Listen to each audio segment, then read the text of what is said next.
Shalom Bapak Ibu Saudara-saudara. Hari ini Selasa 11 Agustus 2020, kita akan meneruskan pembahasan dari kisah Raja Yoyakim atau nama aslinya Raja El Yakim. Bacaan terambil dari 2 Raja-Raja 23 ayat 36 hingga 24 ayat yang ke-7, kemudian 2 Tawarik pasal 36 ayat 5 dan sampai 8, serta Yeremia 22 ayat yang ke-13 hingga yang ke-22. Temanya, dengarlah Tuhan selagi masih sentosa. Raja Yoyakim adalah raja boneka yang diangkat oleh Firaun Neko dari Mesir.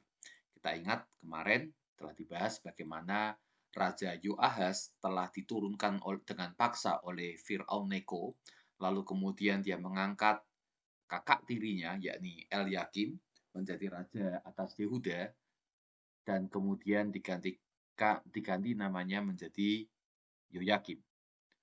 Bapak Ibu Saudara-saudara, Yoyakim ini adalah seorang raja yang jahat. Nama ibunya adalah Zebuda binti Pedaya dari Rumah. Yoyakim dinobatkan menjadi raja di usia 25 tahun yang memerintah selama 11 tahun. Sebagai proksi Mesir, maka Yoyakim harus memberikan upeti besar kepada Mesir. Dan ia membebankan upeti itu dengan menarik pajak dan meminta emas perak dari rakyat Yehuda. Sementara itu di belahan bumi utara, Babel telah menjadi semakin kuat. Ia sudah mengalahkan Asyur dan bermaksud menyerang semua sekutu Asyur, termasuk Mesir dan Yehuda. Pada masa Nebukadnezar menjadi Raja Babel, Yehuda kemudian ditaklukkan. Dan Yoyakim di dalam situasi ia ditekan oleh Babel, maka di tahun ketiga ia bermaksud untuk memberontak pada Babel. Namun, Tuhan bukan membela Yoyakim. Justru sebaliknya Tuhanlah yang melawan Yoyakim ini. Tuhan menggerakkan bangsa Babel, bangsa Aram, bangsa Moab, bangsa Amon untuk melawan Yoyakim dan membinasakannya. Sesuai nubuatan yang telah disampaikan para nabi atas Raja Yehuda yang jahat ini. Kesalahan Yoyakim disebutkan di sana mengikuti segala dosa Raja Manasye, menumpahkan darah orang yang tak bersalah. Ini mengacu pada orang yang beribadah pada Tuhan dengan setia. Dan Tuhan tidak lagi mau untuk mengampuninya. Dan Raja Yoyakim akhirnya memang ditangkap oleh tentara Babel, kemudian dibelenggu dengan rantai tembaga, lalu dibawa ke Babel seperti keledai. Beberapa perkakas rumah Tuhan juga diangkut ke Babel. Pada masa ini pula, Daniel beserta dengan 3 kawannya diangkut ke Babel. Anda bisa melihat nanti besok hari kita akan membahasnya. Kemudian Yoyakin anaknya menjadi raja menggantikan dia. Sementara itu Firaun Mesir, Neko, tidak lagi berani keluar untuk berperang karena dia tahu akan berhadapan dengan tentara Babel yang kuat. Ya, Babel telah merebut banyak wilayah Mesir, mulai dari Sungai Mesir sampai ke Sungai Efrat. Mencermati akan situasi Yoyakim, lalu Yeremia mengingatkan, sebenarnya ini adalah bagian di mana Yeremia mengingatkan kepada Raja Zedekia. Dari Yeremia 22 ini adalah bagian di mana Yeremia mengingat akan raja-raja eh, sebelum Zedekia memerintah dan bagaimana nasib mereka. Saya akan bacakan saja langsung dari terjemahan bahasa Indonesia sehari-hari, dikatakan demikian.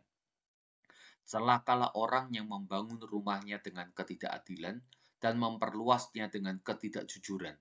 Celakalah dia yang menyuruh orang bekerja tanpa upah. Celakalah juga orang yang berkata, akan kudirikan istana yang besar dengan kamar-kamar yang luas di tingkat atas, lalu di istana itu dibuatnya jendela dengan bingkai dari kayu cemara Libanon dan dicat merah. Dengarlah, hai Raja Yoyakim, jika engkau membangun istana dengan kayu cemara Libanon yang paling bagus, apakah itu buktinya bahwa engkau raja yang lebih baik dari raja-raja lain? Ini mengingatkan bagaimana Yoyakim rupanya adalah seorang raja yang dia mengambil emas perak daripada rakyatnya, rakyat bekerja tanpa upah, sedemikian rupa sehingga ia bisa membayar upeti kepada Mesir, namun juga ia bisa mendapatkan istana yang besar dengan mewah, dengan hiasan kayu-kayu yang indah dan mahal. Dan kemudian Yeremia melanjutkan, coba ingat akan ayahmu, ini mengacu Raja Yosia. Ia menikmati hidup yang bahagia dan berhasil dalam segala usahanya karena ia selalu lurus dan jujur serta mengadili perkara orang miskin dengan adil. Memang begitulah seharusnya tindakan orang yang mengenal Tuhan. Kadang kita bingung ya, Raja Yosia ini adalah raja yang baik dan sungguh-sungguh mengasihi Tuhan. Namun dua anaknya, yakni Raja Yoahaz yang kemarin diturunkan dengan paksa, serta Raja Yoyakim yang hari ini kita bahas, justru dua kakak beradik ini orang-orang yang mengeruk keuntungan diri sendiri dan tidak mengasihi akan Tuhan. Memang ikut dengan Tuhan berarti memang harus menanggalkan sifat duniawi dan keinginan daging. Mungkin itulah yang membuat kedua anak daripada Yosia ini memilih untuk hidup menuruti daging dengan segala kemewahan dunia yang dapat direngkuhnya, lalu kemudian meninggalkan Tuhan. Ayat 17. Tetapi engkau Yoyakim lain, tidak seperti ayahnya. Engkau hanya mencari keuntungan pribadi, engkau membunuh orang yang tak bersalah, dan menindas rakyatmu dengan kejam. Karena itu mengenai Yoyakim Raja Yehuda, putra Yosia, Tuhan berkata begini, kematiannya tak akan ditangisi, tak adanya akan berkata, aduh kawanku, aduh, tak ada yang berduka atau berseru kasihan Sri Baginda. Yoyakim akan diseret dan dilemparkan keluar pintu gerbang Yerusalem, seperti yang dilakukan orang terhadap bangkai keledai. Tuhan berkata, hai penduduk Yerusalem, pergilah ke Libanon dan ke Basan, dan berteriaklah di sana, menjeritlah di pegunungan Moab, sebab semua sekutumu telah dikalahkan. Aku telah berbicara kepadamu ketika keadaanmu baik, tetapi kamu tak mau mendengarkan. Memang begitulah tingkah lakumu dari dulu sampai sekarang. Tak pernah kamu mau taat kepadaku. Karena itu, para pemimpinmu akan lenyap seperti dihembus angin. Sekutu-sekutumu akan diangkut sebagai tawanan, dan kotamu dihina dan dipermalukan karena segala kejahatanmu. Saudara, kadang-kadang kelakuan umat Allah itu seperti anak kecil yang nakal saja. Diberitahu selagi semuanya masih baik-baik, tidak mau mendengar. Masih bawa maunya sendiri, masih turuti akan keinginannya, ya lakukan tindakan-tindakan yang melanggar akan segala tatanan.